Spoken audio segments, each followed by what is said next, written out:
एक जंगल में एक महात्मा रहते थे। उन महात्मा की खासियत यह थी कि वे किसी का भी भविष्य बता सकते थे। बड़े बड़े राजा उन्हें मानते थे और उनके बताए हुए मार्ग पर चलते थे। उस जंगल के बीचों बीच से एक नदी गुजरती थी और उन महात्मा की कुटिया उसी नदी के किनारे पर थी। नदी के दोनों तरफ दो अलग अलग शक्तिशाली राजाओं के साम्राज्य थे। वे दोनों ही राजा उस महात्मा को बहुत मानते थे। वे दोनों जब भी कोई बड़ा कार्य करते थे तो उन महात्मा से सलाह लेने के लिए अवश्य आते थे। एक दिन इन दोनों राजाओं में किसी बात पर बहस हो गई। बात इतनी बढ़ गई कि नौबत युद्ध पर आ गई। युद्ध की तारीख और समय तय कर दिया गया।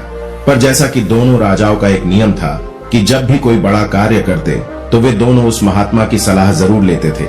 इसीलिए पहला राजा उन महात्मा के पास आता है और उनसे पूछता है कि महात्मा जी, मैंने पड़ोस के राजा के साथ युद्ध करने का फैसला किया है, इसीलिए यह जानना चाहता हूँ कि युद्ध का परिणाम किसके पक्ष में होगा। वे महात्मा कहते हैं कि यदि तुमने युद्ध किया तो तुम्हारी हार निश्चित है। फिर वो राजा महात्मा जी से पूछता है कि क्या जीतने का कोई भी उपाय नहीं है। वे महात्मा कहते हैं नहीं, कोई उपाय नहीं है। यदि युद्ध किया तो हार निश्चित है। फिर वह राजा कहता है कि तलवार मेयान से निकल चुकी है, अब युद्ध टलेगा तो नहीं, जो होगा देखा जाएगा। फिर वो राजा उसी समय वहां से चला जाता है और अपने सेना से जी तोड़ मेहनत करने के लिए कहता है। सभी सैनिक राजा की आज्ञा मानकर जी तोड़ मेहनत करने के लिए लग जाते हैं। दूसरे दिन दूसरा राजा उन महात्मा के पास आता है और उनसे पूछता है कि महात्मा जी, मैं पड़ोस के राजा के साथ युद्ध करने के लिए जा रहा हूँ, इसीलिए मैं इस युद्ध का परिणाम जानना चाहता हूँ कि युद्ध किसके पक्ष में रहेगा।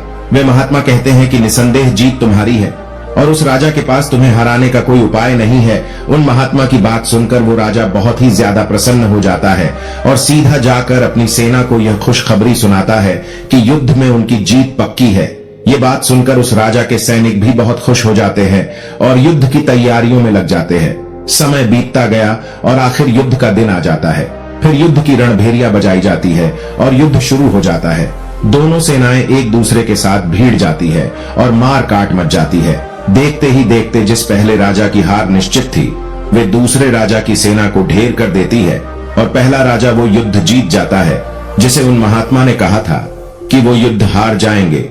युद्ध जीतने के बाद वो पहला राजा उन महात्मा के पास आता है और उनसे पूछता है कि महात्मा जी, आपने तो कहा था कि मैं वो युद्ध हार जाऊंगा, लेकिन मैं तो युद्ध जीत गया हूं।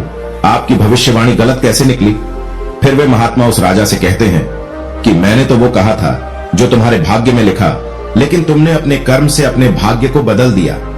तुम्हारी जीत का कारण यह है कि तुमने अपने भाग्य से ज्यादा अपने कर्म को आवश्यक समझा और उस दूसरे राजा ने अपना सब कुछ भाग्य पर छोड़ दिया। उसने अपने कर्म से ज्यादा अपने भाग्य को आवश्यक समझा और पूरे समय में खुशियों से भरा रहा, जिसके कारण आज तुम विजयी हो और वो तुम्हारा बंधक है।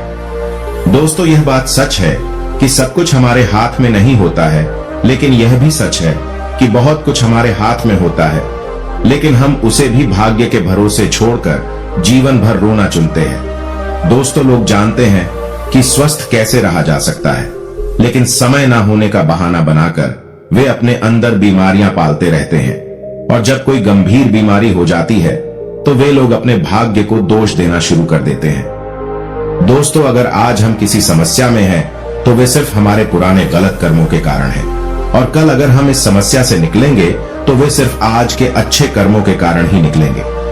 दोस्तों, अगर आप आज कुछ नहीं करते हैं तो कुछ तो होगा ही और वो आपका भाग्य है। और अगर आप आज अपने बुद्धि का इस्तेमाल करके वो करते हैं जो आप करना चाहते हैं तो वो आपका कर्म है। तो ये आपके ऊपर निर्भर करता है कि आपको कुछ करना है या अपने भाग्य के भरोसे बैठे रहना है। दोस्तों, आप हमें कमेंट करके जरूर बताएं कि आपको यह कहानी कैसी लगी। ऐसी ही कहानियों को पाने के लिए आप हमारे चैनल को सब्सक्राइब जरूर करें। सुनते रहिए।